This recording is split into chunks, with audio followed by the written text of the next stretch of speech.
today's ganap nga, ay maaga nga kaming gumising ni Bebo dahil meron nga kaming schedule ng gym ngayon, naksyuta.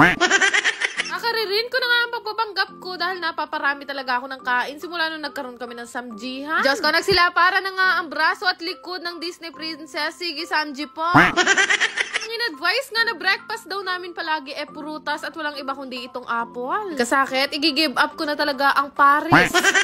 Mabilis ang gayak at pag-aayos na nga lang yung ginawa ko dito sa sasakyan dahil maaga nga yung schedule namin kay Coach. Buti na talaga, malapit nga lang yung gym na pinupuntahan namin at dito lang yung located sa loob ng SM Pulilan. So, bago nga kami bumaba na sasakyan, nag-park muna nga kami at naisipan ko na rin dito kainin itong ginawa ko ng breakfast naman sana. Tapos nga ako kumain, syempre hindi muna ako bababa agad nang hindi ako mabango. Sa nga itong malaking bottle ng Fresh siya by Mystery Scent ko, buti na talaga, lagi ako may bit-bit na maliit o mini version nitong kanila. Sineshake ko lang yan bago gamitin para fresh pa rin ang amoy ko kahit nag-gym ako. Dito 5 hours naman kasi ang tinatagal ng amoy niyan sa akin at fruity na floral ang datingan. Naman subukan nyo na rin tong gamit kong pabango. Tapos nga noon, bumaba na nga ako ng sasakyan at naglakad na nga kami papasok nga ng SM Pulilan. Mapapasin nyo nga, wala pa nga katao-tao dito dahil sarado pa nga lahat ng stall. Yung mga nag-gym lang talaga ang pinapapasok dahil maaga nga ito nagbubukas. Ito nga pala kami nag-gym sa may second floor at yung pangalan nga pala ng pinag-gyman namin ay Dan Bells. Pagdating namin dito, nandito na nga pala si Coach at may bit-bit pa talaga ako yoga mat. Talagang ganap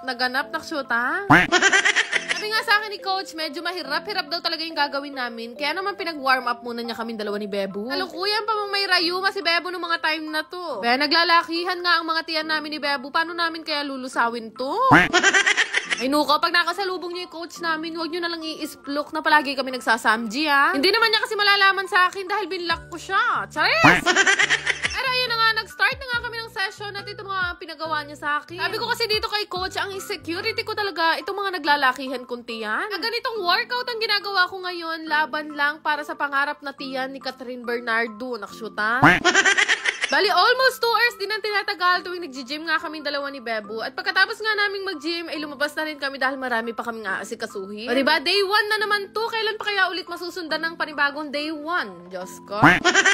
Sobrang aga nga namin nagising. Pag uwi nga ay natulog ako at gumising na nga rin ako ng mga bandang hapon na. Naalala ko kasi na ngayong araw pala araw din ng pasahod sa mga staff namin sa Heart and Soulmate X Mengay Vlog. Pagkagising ko nga, dumiretso agad ako ng kusina para magtimpla muna ng kape dahil marami-rami nga itong gagawin ko. Natuwa naman dahil wala pa nga umaalis na mga staff sa amin at pangalawang sahod na nga nila to sa Heart and Soulmate. Araw-araw kasi pinipilit nga namin dalawa ni Bebo na maging productive ang araw namin. Kaya umaga pa lang ay meron na nga kaming ginagawa. After ko naman maayos yung mga pasahod nga namin sa staff, ay lumabas na nga ako dito para mag-harvest ng saging. Nakshuta, ilang bansa na ang napuntahan namin dalawa ni Bebo, ngayon ka palang ha-harvestin.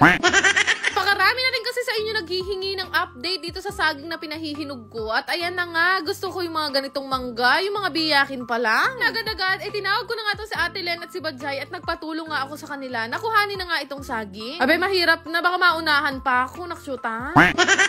Liliit pa nga lang yung mga saging na to, napakarami ko naman plano. Balak ko na silang gawing banana kunyelo. At saka minatamis ang saging.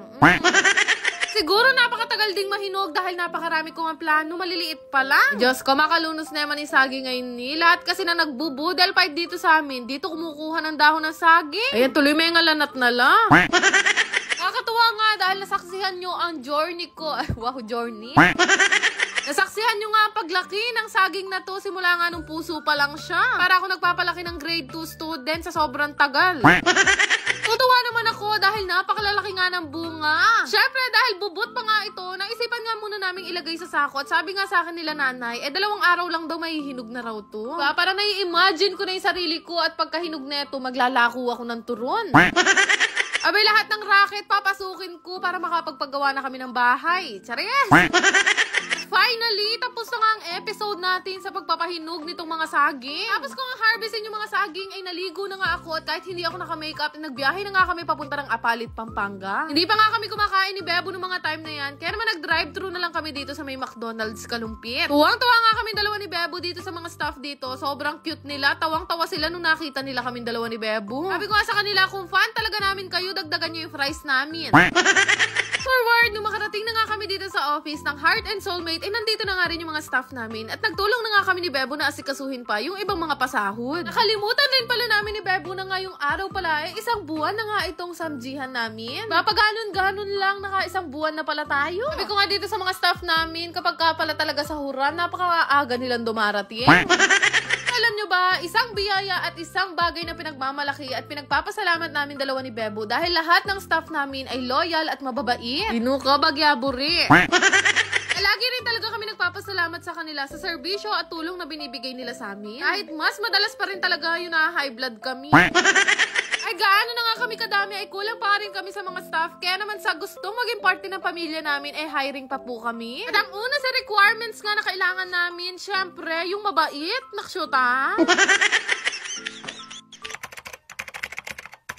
Bago nyo i-skip tong video, gusto ko lang ipakita sa inyo itong nilalaro kong Aurora game. Para mag-register, ilagay nyo lang ang inyong mga phone number, gumawa ng sariling password at i-confirm. Ganun lang kadali, meron na nga kayong account dito sa Aurora game at napakadami nyong pwedeng pagpili ang laro dito. Pero syempre, bago ang lahat, kakailanganin nyo muna mag-cash in. Sobrang dali lang naman mag-cash in guys, sundin nyo lang lahat ng instruction nila and after that, pwede na nga kayong maglaro. Madalas ko nga laruin dito itong Dragon and Tiger na sobrang dali lang din manalo. Bebet ka lang naman dyan kung magkano yung gusto mong ibet. Tapos meron din silang color game gaya nito. For sure naman, alam nyo na kung ano yung mechanics nito. Kagaya lang din sa perya. Pero dito, syempre, hindi mo nakakailanganin lumabas. Easy play, easy win nga lang dito sa Aurora game. Kaya subukan nyo na ring laruin. Pero paalala lang, ang Aurora game po ay para lamang sa mga matatanda at hindi ko po inire-recommend sa mga bata. Kaya mag-download na kayo gamit ang link na makikita nyo sa comment section. Yan lang naman. Salamat!